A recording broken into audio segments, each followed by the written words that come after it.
7.3 ማይግሬሽን ኢን ኢትዮጵያ ኤንድ ሆርን በኢትዮጵያና ሆርን ኦፍ አፍሪካ ላይ ያለውን የፍልሰተኞች ሁኔታ ምንድን ነው የሚለውን እንመለከታለን። ማይግሬሽን ወይም ፍልሰተኝነት አሁን ያለ አይደለም፣ በጣም የቆየ ነገር ነው። ነገር ግን አሁን ባለንበት ዘመን እየጨመረ የመጣ ነው። እንዲጨመር ያደረገው የተለያዩ ፋክተሮች አሉ። አንዱ በኢኮኖሚ መተሳሰር ነው። ሌላው የኢንፎርሜሽን ኮሚኒኬሽን ትራንስፖርት መሻሻሉ፣ በተለይ ሰዎች ከአንዱ ቦታ ወደ ሌላ ቦታ ችግር በሚያጋጥማቸው ወይም ኑሯቸውን ለማሻሻል በሚፈልጉ ጊዜ ይፈልሳሉ። የማይግሬሽን ዋናው ሌላኛው ገጽታ ደግሞ ቋሚ ሊሆን ይችላል ወይ ደግሞ ሰሚ ፐርማነንት፣ በከፊል ቋሚ፣ ለጊዜው ተጠልለው ሊመለሱበት የሚችሉበት ነው። ፍልሰተኞች ቦታ ተነስተው ወደ ሌላ ቦታ በሚሄዱበት ጊዜ የተለያዩ ተጽዕኖችን ያስከትላሉ። እነዚህ ተጽዕኖች ምንድን ናቸው የሚለው እንመልከት። የመጀመሪያው አርባናይዜሽን ነው ወይም ከተሜነት። በፍልሰተኝነት ምክንያት ሰዎች እየበዙ ሲመጡ ከተሜነት እየበዛ እንዲመጣ ይሆናል። ሌላው ሩራል አርባን ሊንኬጅ፣ የከተማና የገጠርን ማገናኘት። ከገጠር ወደ ከተማ፣ ከከተማ ወደ ገጠር በሚሄዱበት ጊዜ ሰዎች ወይም በሚፈልሱበት ጊዜ ሁለቱን ህዝብ ያገናኛሉ።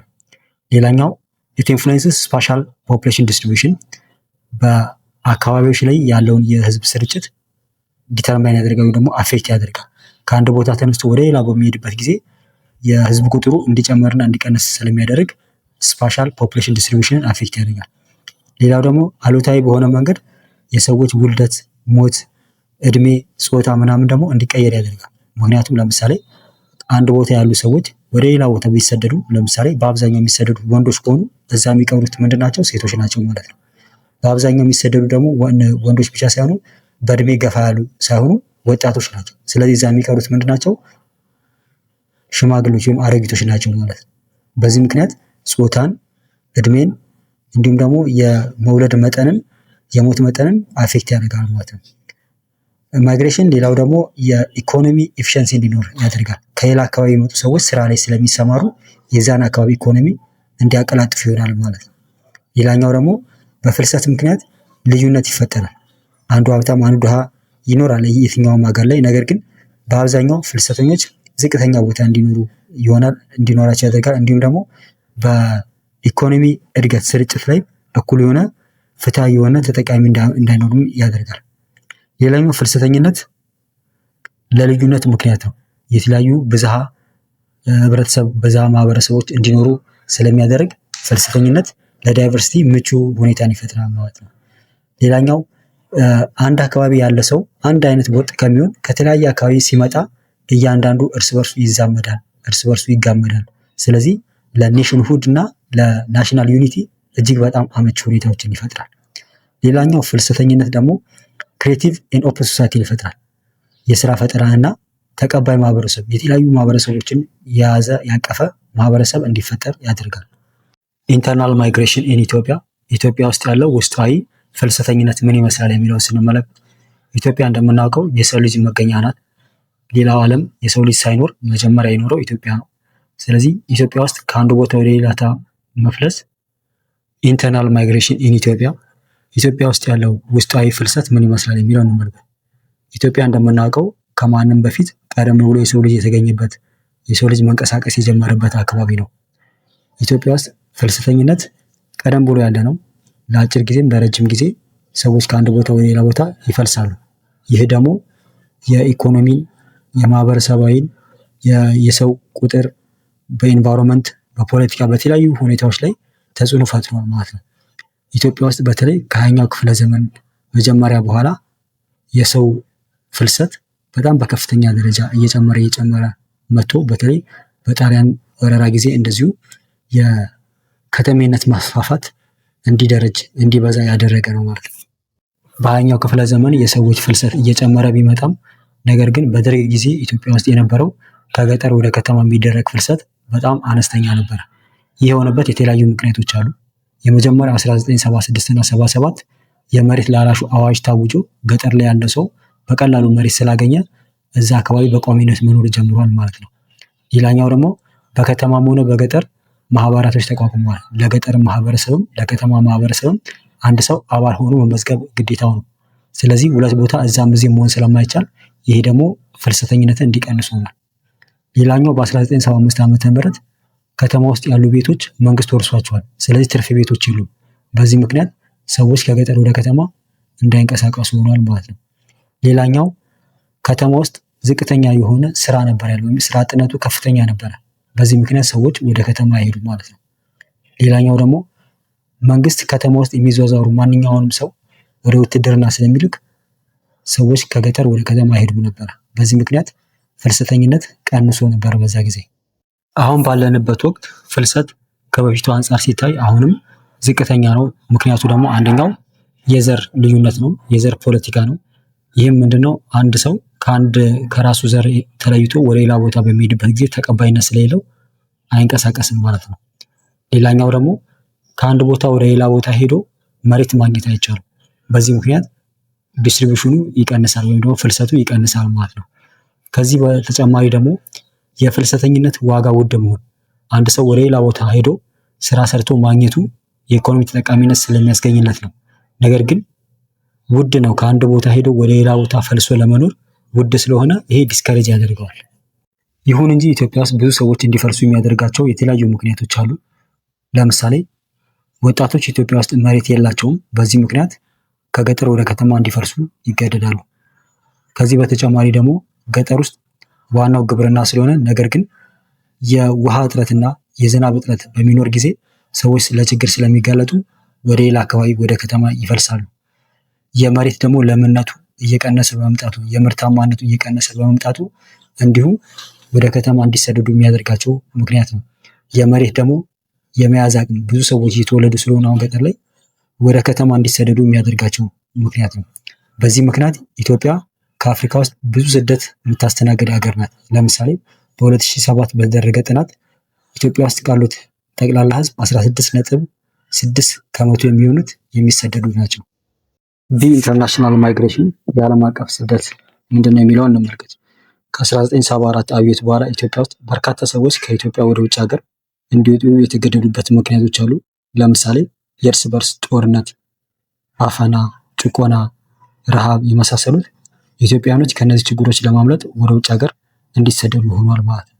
በደርግ ጊዜ በነበረው ለምሳሌ በሰሜን ኢትዮጵያ ኤርትራ ለመገንጠል ባደረገችው ጦርነት ከ1961 እስከ 91 ዓ.ም ሰሜን ኢትዮጵያ ላይ ከፍተኛ ጦርነት ስለነበረ ይህን ሽሽት ሀገር ለቀው ሄደዋል ማለት ነው። ሌላኛው ቀይ ሽብር ከ1976 እስከ 79 የፖለቲካ ጭቆናዎች የመሳሰሉት እንዲሁም ደግሞ ከፍተኛ የስልጣን በማዕከላዊ መንግስት ላይ በመኖሩ የተለያዩ ጭቆና በመድረሱ ኢትዮጵያኖች ከሀገራቸው እንዲሰደዱ አድርጓል። ይህ ደግሞ ኢትዮጵያን በርካታ ውጭ ሀገር የሚኖሩ ሰዎች እንዲኖራት አድርጓታል ማለት ነው። ኢትዮጵያኖች ወይም ዲያስፖራዎች ውጭ ሀገር የሚኖሩ ኢትዮጵያኖች 4 ሚሊዮን የሚደርሱ ናቸው። ይህም ደግሞ ከአፍሪካ ትልቁ የሚባለው ቁጥር ነው ማለት ነው። ኢትዮጵያኖች የተለያዩ የዓለም ሀገራቶች ይኖራሉ። በሚድል ኢስት፣ አሜሪካ፣ ካናዳ፣ አውሮፓ፣ አፍሪካ ውስጥ ደግሞ እንደ ሱዳን፣ ኬንያ፣ ደቡብ አፍሪካ፣ ቦትስዋና የመሳሰሉ ሀገር ላይ ተሰደው ይኖራሉ ኢትዮጵያኖች በብዛት። ወጣቶች ከኢትዮጵያ ወደ ውጭ እንዲፈልሱ የሚያደርጋቸው የተለያዩ ምክንያቶች አሉ። ከነዚህ ምክንያቶች መካከል አንደኛው ውጭ ሀገር የተሻለ የስራና የኑሮ ሁኔታ ስላለ ነው። ኢትዮጵያ ውስጥ ክፍያቸው ዝቅተኛ የሆኑ በርካታ ስራዎች አሉ። ነገር ግን በአጭር ጊዜ ለመለወጥ ውጭ ሀገር ይሄዳሉ ማለት ነው። እንዲሁም ደግሞ ከተማ ውስጥ የስራ እጥረት በመኖሩ እንዲሁም ደግሞ የተለያዩ ሪሶርሶች እጥረቶች ስላሉ በዚህ ምክንያት ወደ ውጭ ይወጣሉ። ሀገር ውስጥ ያለው የፖለቲካ ሁኔታ፣ የጦርነት፣ የጭቆና ብዛት ስላለ እነዚህን ለማምለጥ ወደ ውጭ ሀገር ይሄዳሉ ማለት ነው። ኢትዮጵያ ደግሞ እንደምታወቀው የአፍሪካ ቀንድ ላይ ነው የምትኖረው። አፍሪካ ቀንድ ደግሞ በብዛት የጦርነት አውድማ ነው። ኢትዮጵያ ከነዚህ ሀገራት 5328 ኪሎ ሜትር ትጋራለች ድንበርን። ስለዚህ አንዱ ጋር የሆነ ችግር ቢነሳ ኢትዮጵያ ጋር መምጣቱ አይቀርም። ስለዚህ እዚህ አካባቢ ያለው የጦርነት ሁኔታ ሰዎችን ስላንገሸገሻቸው ወደ ውጭ ሀገር ይሄዳሉ ማለት ነው። ሌላኛው ደላሎች መኖራቸው ነው። እነዚህ ደላሎች በቀላሉ ሰዎችን እንዲወጡ ያደርጋሉ። ትክክል ያልሆኑ ኢንፎርሜሽኖችን ይነግራሉ። ትክክል ያልሆኑ ደግሞ ቃል ይገቡላቸዋል ጥሩ ኑሮ እንደሚኖሩ። በዚህ ምክንያት ሰዎች ተታለውም የሚሄዱ አሉ ማለት ነው። ሌላው አሁን ላይ ያለው ወጣት በማይግሬሽን ካልቸር የተጠመቀ ነው። ይህ ማለት ምንድነው? ሌላ ሀገር ሄዶ መስራትን እንደ ትልቅ ጀብድ እየያዘ የመጣ በመሆኑ ማለት ነው። ሌላው ያው የሚሄዱበት አካባቢ የሰው እጥረት አለባቸው። በተለይ ደግሞ በጉልበት ስራ፣ በጽዳት፣ በቤት ሰራተኝነት፣ በግብርና ላይ ከፍተኛ እጥረት ስላለባቸው ብዙ ሰዎች ከዚህ ወደዛ ይሄዳሉ ማለት ነው። ኢትዮጵያ ፍልሰተኞች ከእሷ የሚነሱ እንዲሁም ደግሞ ከሌሎች አካባቢ በኢትዮጵያ በኩል ወደ ተለያዩ ዓለማት የሚሄዱ ነው። ስለዚህ ኢትዮጵያ በሶስት መንገድ ወደ ውጭ የሚወጣባት ናት ማለት ነው። አንደኛው በምስራቅ አፍሪካ ወይም በሆርን ኦፍ አፍሪካ በኩል በሱዳን፣ በቻድ፣ በግብፅ፣ በሊቢያ አድርጎ በሜዲትሪያን ባህር ወደ አውሮፓ የሚያስወጣው መንገድ አለ። ሌላኛው ደግሞ ሁለተኛው መንገድ በሶማሊያ፣ በጅቡቲ፣ በየመን አድርጎ ገልፍ ኦፍ ኤደንን አልፎ ሬድሲን አልፎ ወደ ሚድል ኢስት የሚካሄድበት ቦታ ነው። የኢትዮጵያ በነገራችን ላይ ከ60 እስከ 70% የሚሆነው ህዝቧ የሚሰደደው ወደ ሚድል ኢስት ነው።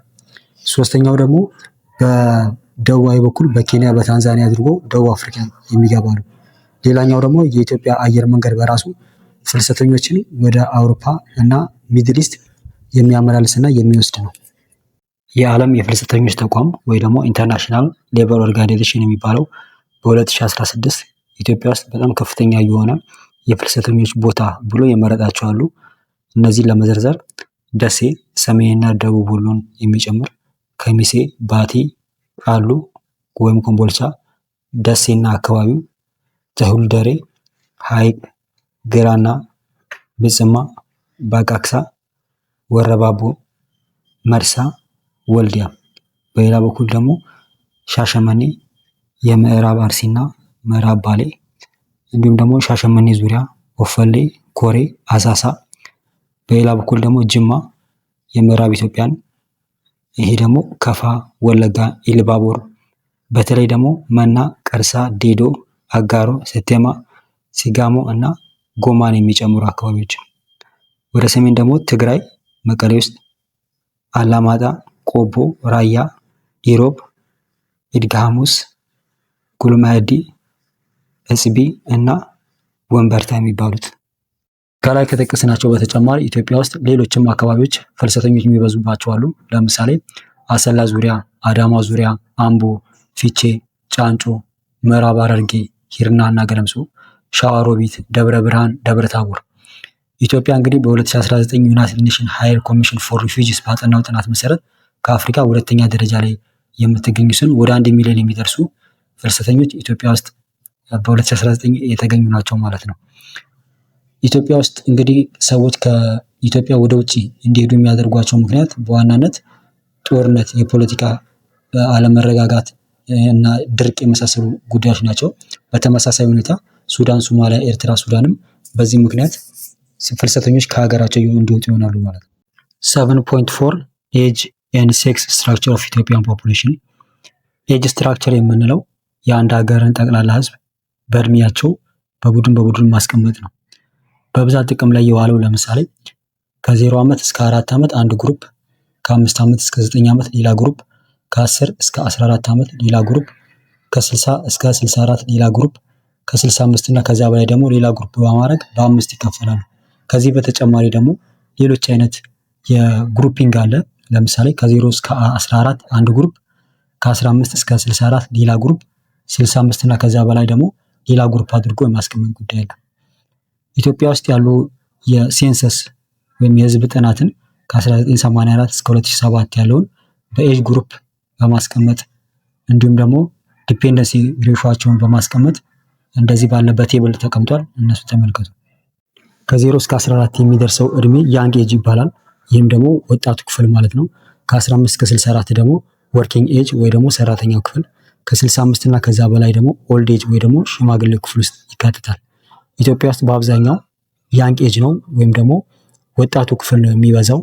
የሀገሪቱን ግማሽ ያህል ህዝብ ያንግ ኤጅ ነው ማለት ነው። ነገር ግን ጥቂት የሚባለው ቁጥር ደግሞ ሽማግሌው ጋር ወይ ደግሞ ከ65 እና ከዛ በላይ የሚሆነው ነው። ሚዲያን ኤጅ ስለዚህ ኢትዮጵያ ውስጥ 17 ዓመት ነው። ኢትዮጵያ ውስጥ ያንግ ኤጅ ወይም ከ0 እስከ 14 ከፍተኛ የሆነው በጣም ብዙ የሆነ የውልደት መጠን ስላለ ነው። ነገር ግን ሽማግሌዎቹ በጣም ጥቂት የሆኑበት ከፍተኛ የሆነ የሞት መጠን ስላለበት።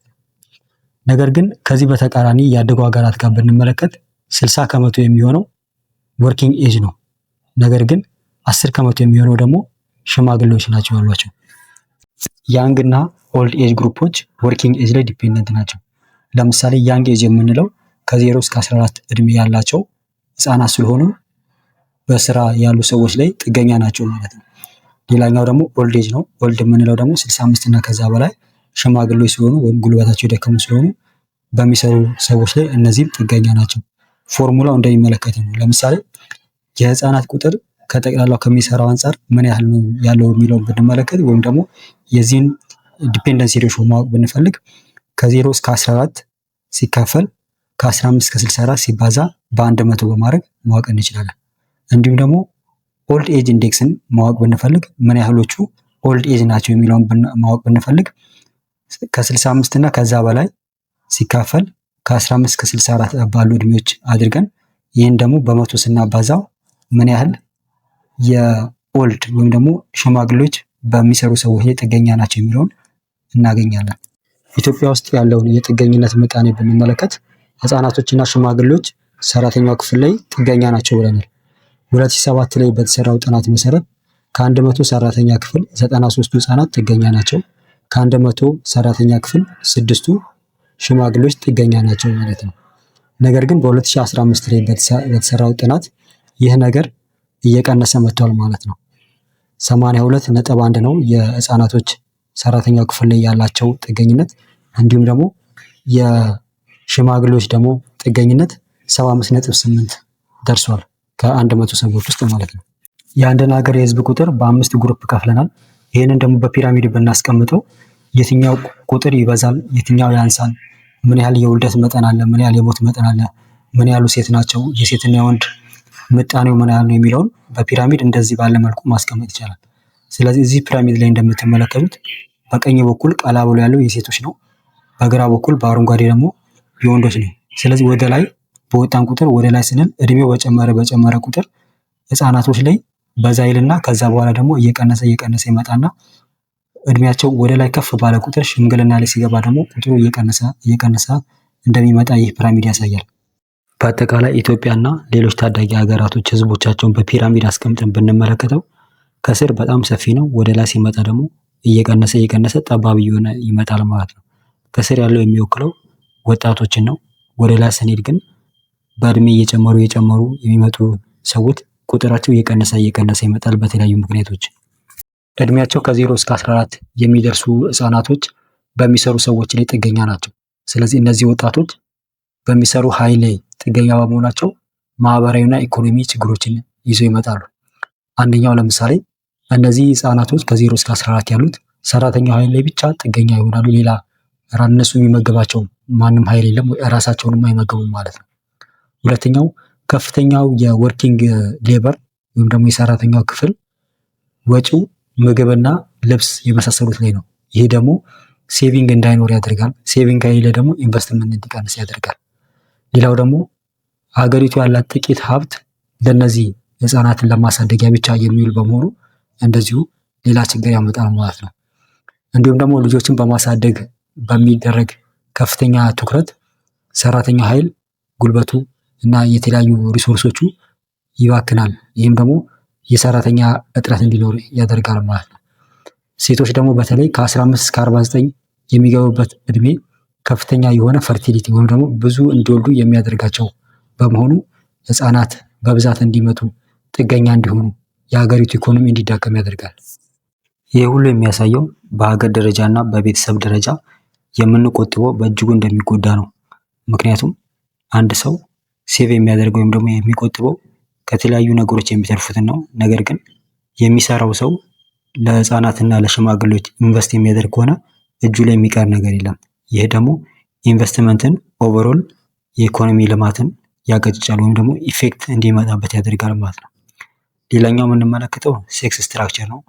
ሴክስ ስትራክቸር ማለት በወንድና በሴት መካከል ያለው ምጣኔ ምንድን ነው የሚለውን የሚያይ ነው። ይህንን የምንሰራው ደግሞ በእንደዚህ አይነት ፎርሙላ ነው። ሴክስ ሬሾ ኢዝ ኢኳል ቱ ሜል ኦቨር ፊሜል ታይምስ 100። ስለዚህ አንድ ሀገር ውስጥ ያሉ ወንዶች ከሴቶች ምን ያህል ነው ቁጥራቸው የሚለውን ለማየት አጠቃላይ ወንዶችን ሲካፈል ለአጠቃላይ ሴቶች ሲባዛ በመቶ ነው። 1984 ዓ.ም በተደረገው ሴንሰስ ኢትዮጵያ ውስጥ ያሉ ወንዶች 99.4 ናቸው። ይህም የሚያሳየው ምንድነው? ከ100 ሴቶች ውስጥ 99 ወንዶች ናቸው የሚል ነው። ገጠር ውስጥ ብንመለከት ደግሞ በዚሁ ዓመት በተደረገው ጥናት 109 ወንዶች አሉ ከ100 ሴቶች። ከተማ ውስጥ ደግሞ ከ100 ሴቶች ውስጥ 86.8ቱ ወንዶች ናቸው። አዲስ አበባ ደግሞ ከ100 ሴቶች ውስጥ 90.2ቱ ወንዶች ናቸው። 1994 ዓ.ም በተደረገ ጥናት ኢትዮጵያ ውስጥ በአጠቃላይ 101.3 ወንዶች አሉ ከ100 ሴቶች ውስጥ። ይህን ደግሞ በገጠር ከተማና አዲስ አበባ ብንመለከት ገጠር ላይ 102.6 ወንዶች አሉ ከ100 ሴቶች ውስጥ። ከተማ ውስጥ ደግሞ 93.3 ወንዶች አሉ ከ100 ሴቶች ውስጥ። አዲስ አበባ ደግሞ ከ100 ሴቶች ውስጥ 94ቱ ወንዶች ናቸው። 2015 ላይ ብንመለከት ኢትዮጵያ ውስጥ 99.96ቱ ወንዶች ናቸው ከ100 ሴቶች ውስጥ። በአጠቃላይ ብንመለከተው ከተማ ውስጥ የሴቶች ቁጥር ከፍተኛ ነው፣ የወንዶች ቁጥር ደግሞ ዝቅተኛ ነው። ይሄ ደግሞ የሚያሳየው ሴቶች ከከተማ ወደ ገጠር ስለሚፈልሱ ነው። ጾታን ከየአካባቢው አንጻር ብንመለከት አንድ አይነት አይደለም። አፋር፣ ሶማሊያ፣ ጋምቤላ እነዚህ አካባቢዎች የወንዶች ቁጥር ከሴቶቹ ከፍተኛ ሆኖ የምናገኝበት ነው። ነገር ግን አዲስ አበባን ብትመለከቱ የሴቶች ቁጥር ከወንዶቹ በጣም ከፍተኛ ሆኖ እናገኘዋለን። ወንዶች ሲወለዱ ከሴቶች ቁጥር አንጻር በጣም ብዙ ነው። ነገር ግን በጊዜ ሂደት እድሜያቸው እየጨመረ ሲሄድ ስለሚሞቱ ወንዶቹ ቁጥራቸው ትንሽ ሲሆን ሴቶቹ ደግሞ ትልቅ እየሆነ ይመጣል። ስለዚህ በለጋ እድሜያቸው የወንዶች ቁጥር ከሴቶቹ ያንሳል። የወንዶች ቁጥር ደግሞ ወደኋላ ይከፍ እያለ ሲመጣ ከሴቶቹ እየቀነሰ ይመጣል ማለት ነው።